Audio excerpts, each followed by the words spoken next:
السلام علیکم ورحمۃ اللہ وبرکاتہ۔ صلاح الدین ایوبی نے صلیبیوں کے غیر معمولی طور پر مستحکم مستقر کرک پر ایسی بے خبری میں حملہ کیا تھا کہ صلیبیوں کو اس وقت خبر ہوئی جب سلطان ایوبی کی فوج کرک کو محاصرے میں لے چکی تھی، لیکن محاصرہ مکمل نہیں تھا۔ یہ سہ طرفہ محاصرہ تھا۔ جاسوسوں نے سلطان ایوبی کو یقین دلایا تھا کہ کرک شہر کے مسلمان باشندے ان چھاپا ماروں کے ساتھ جنہیں سلطان ایوبی نے پہلے ہی شہر میں داخل کر دیا تھا، اندر سے قلعے کی دیوار توڑ دیں گے۔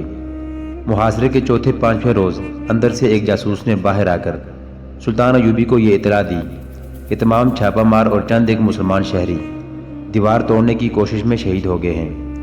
ان میں مسلمان لڑکیاں بھی تھیں اور ان میں ایک عیسائی لڑکی بھی شامل ہو گئی تھی۔ سلطان ایوبی کو یہ بھی بتایا گیا کہ کسی ایمان فروش مسلمان نے اس جانباز جماعت میں شامل ہو کر دشمن کو اطلاع دے دی تھی، جس کے نتیجے میں دشمن نے گھات لگائی اور ساری کی ساری جماعت کو شہید کر دیا۔ یہ اطلاع بھی دی گئی کہ اب اندر سے دیوار توڑنے کی امیدیں ختم ہو چکی ہیں۔ امیدیں ختم ہونی ہی تھی۔ صلیبیوں نے جب دیکھا کہ دیوار توڑنے والوں میں کرک کے مسلمان نوجوانوں اور لڑکیوں کی لاشیں تھیں، تو انہوں نے مسلمانوں کی پکڑ دکڑ اندھا دھند شروع کر دی۔ لڑکیوں تک کو نہ بخشا، جوانوں کو بیگار کیمپ میں، بوڑھوں کو ان کے اپنے گھروں میں اور جوان لڑکیوں کو قلعے کی فوجی بارکوں میں قید کر دیا۔ ان میں سے کچھ لڑکیوں نے خودکشی بھی کر لی تھی، کیونکہ وہ جانتی تھی کہ کفار ان کے ساتھ کیا سلوک کریں گے۔ صلاح الدین ایوبی کو بھی یہی غم کھانے لگا کہ کرک کے مسلمانوں کو یہ قربانی بہت مہنگی پڑے گی۔ اس نے جب ان جانبازوں کی خبر سنی تو اپنے نائبین سے کہا، یہ کارستانی صرف ایک ایمان فروش مسلمان کی ہے۔ اس ایک غدار نے اسلام کی اتنی بڑی فوج کو بے بس کر دیا ہے۔ ایک وہ ہیں جنہوں نے اللہ کے نام پر جانیں قربان کر دیں، ایک یہ مسلمان ہیں جنہوں نے اللہ کا ایمان کفار کے قدموں میں رکھ دیا ہے۔ یہ غدار اسلام کی تاریخ کا رخ پھیر رہے ہیں۔ سلطان ایوبی غصے سے اٹھ کھڑا ہوا اور اپنی ران پر گھونسا مار کر بولا، میں کرک کو بہت جلدی فتح کروں گا اور ان غداروں کو سزا دوں گا۔ سلطان ایوبی کی انٹیلیجنس کا افسر زاہدان خیمے میں داخل ہوا۔ اس وقت سلطان ایوبی کہہ رہا تھا کہ آج رات کو محاصرہ مکمل ہو جانا چاہیے۔ میں آپ کو ابھی بتاتا ہوں کہ کون سے دستے کرک کے پیچھے بھیجے جائیں۔ مداخلت کی معافی چاہتا ہوں امیر مصر، زاہدان نے کہا، اب شاید آپ محاصرہ مکمل نہیں کر سکیں گے۔ ہم نے کچھ وقت ضائع کر دیا ہے۔ کیا تم کوئی نئی خبر لائے ہو؟ سلطان صلاح الدین ایوبی نے اسے پوچھا۔ آپ نے جس کامیابی سے دشمن کو بے خبری میں آن لیا تھا، اس سے آپ پورا فائدہ نہیں اٹھا سکے، زاہدان نے جواب دیا۔ وہ ایسے بے دھڑک انداز سے بول رہا تھا جیسے اپنے سے چھوٹے عہدے کے آدمی کو ہدایات دے رہا ہو۔ سلطان ایوبی نے اپنے تمام سینئر اور جونیئر کمانڈروں اور تمام شعبوں کے سربراہوں سے کہہ رکھا تھا کہ وہ اسے بادشاہ سمجھ کر فرشی سلام نہ کیا کریں، مشورے دلیری اور خود اعتمادی سے دیں اور نکتہ چینی کھل کر کیا کریں۔ زاہدان انہی ہدایات پر عمل کر رہا تھا۔ اس کے علاوہ وہ انٹیلیجنس کا سربراہ تھا۔ اس کی حیثیت ایسی آنکھ کی سی تھی جو اندھیروں میں بھی دیکھ لیتی تھی، اور وہ ایسا کان تھا جو اپنے جاسوسوں کے ذریعے سینکڑوں میل دور دشمن کی سرگوشیاں بھی سن لیا کرتا تھا۔ سلطان ایوبی کو اس کی اہمیت کا احساس تھا۔ وہ جانتا تھا کہ کامیاب جاسوسی کے بغیر جنگ نہیں جیتی جا سکتی، خصوصاً اس صورتحال میں جہاں صلیبیوں نے سلطنت اسلامیہ میں جاسوسوں اور تخریب کا جال بچھا رکھا تھا۔ سلطان ایوبی کو نہایت اعلیٰ اور غیر معمولی طور پر ذہین اور تجربہ کار جاسوسوں کی ضرورت تھی۔ اس میدان میں وہ پوری طرح کامیاب تھا۔ اس کی انٹیلیجنس کے 3 افسر علی بن سفیان اور اس کے 2 نائب حسن بن عبداللہ اور زاہدان جانباز قسم کے سراغ رساں اور جاسوس تھے۔ انہوں نے اس محاذ پر صلیبیوں کے کئی وار بیکار کیے تھے۔ آپ کو معلوم تھا کہ صلیبیوں نے جہاں کرک کا دفاع مضبوط کر رکھا ہے، وہاں بہت سی فوج کرک سے دور خیمہ زن کر رکھی ہے، زاہدان نے کہا۔ آپ کو یہ بھی بتا دیا گیا تھا کہ اس فوج کو باہر سے محاصرہ توڑنے کے لیے استعمال کیا جائے گا۔ جاسوسوں کی اطلاعیں صاف بتا رہی تھی کہ اب صلیبی قلعے سے باہر لڑیں گے، پھر بھی آپ نے فوری طور پر محاصرہ مکمل نہیں کیا۔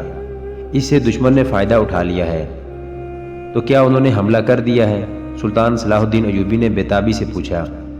آج شام تک ان کی فوج اس مقام پر آ جائے گی جہاں ہماری کوئی فوج نہیں، زاہدان نے جواب دیا۔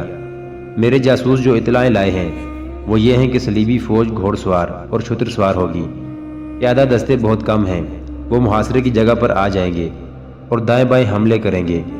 اس کا نتیجہ اس کے سوا اور کیا ہو سکتا ہے کہ ہمارا محاصرہ ٹوٹ جائے گا۔ صلیبیوں کی تعداد بھی زیادہ بتائی جاتی ہے۔ میں تمہیں اور تمہارے جاسوسوں کو خراج تحسین پیش کرتا ہوں جو یہ اطلاعیں لائے ہیں۔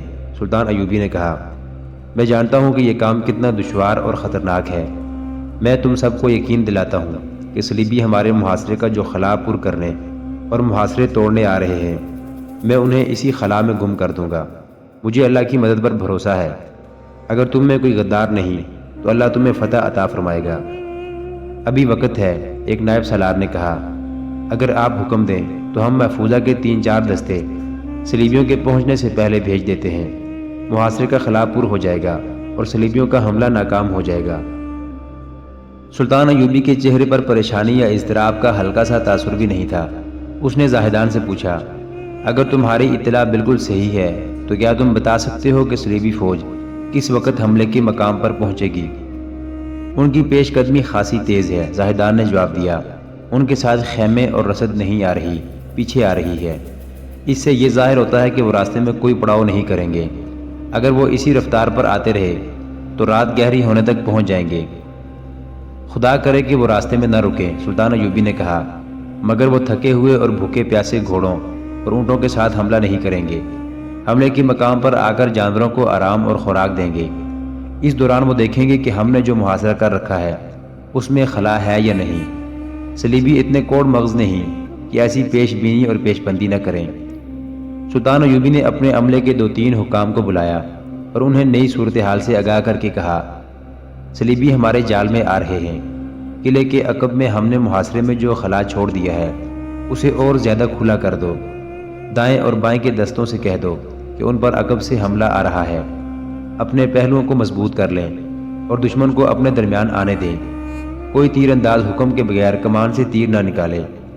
اس قسم کے احکام کے بعد سلطان ایوبی نے پیادہ اور سوار تیر اندازوں کے چند ایک دستوں کو جو اس نے ریزرو میں رکھے ہوئے تھے، سورج غروب ہوتے ہی ایسے مقام پر چلے جانے کو کہا جو صلیبیوں کے حملے کے ممکنہ مقام کے قریب تھا۔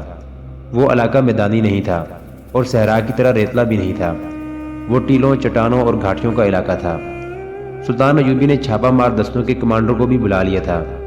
اس نے یہ کام سونپا کہ صلیبیوں کی فوج کے پیچھے فلاں راستے سے یہ رسد آ رہی ہے جو رات کو راستے میں تباہ کرنی ہے۔ ایسے اور کئی ایک ضروری احکامات دے کر سلطان ایوبی خیمے سے نکلا، اپنے گھوڑے پر سوار ہوا، اپنے عملے کے ضروری افراد کو ساتھ لیا اور محاذ کی طرف روانہ ہو گیا۔ صلاح الدین ایوبی خوش فہمیوں میں مبتلا ہونے والا انسان نہیں تھا۔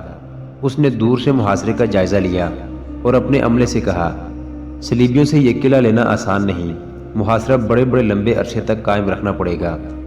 اس نے دیکھا کہ قلعے کی سامنے والی دیوار سے تیروں کا می برس رہا ہے۔ قلعے کے دروازے تک پہنچنا ناممکن تھا۔ سلطان ایوبی کی فوج تیروں کی زد سے دور تھی، جوابی تیر اندازی کا کوئی فائدہ نہیں تھا۔ سلطان ایوبی قلعے کے پہلو کی طرف گیا، وہاں اسے ایک ولولہ انگیز منظر نظر آیا۔ اس کا ایک دستہ حیران کن تیزی سے قلعے کی دیوار پر تیر برسا رہا تھا۔ 6 منجنیقیں آگ پھینک رہی تھی۔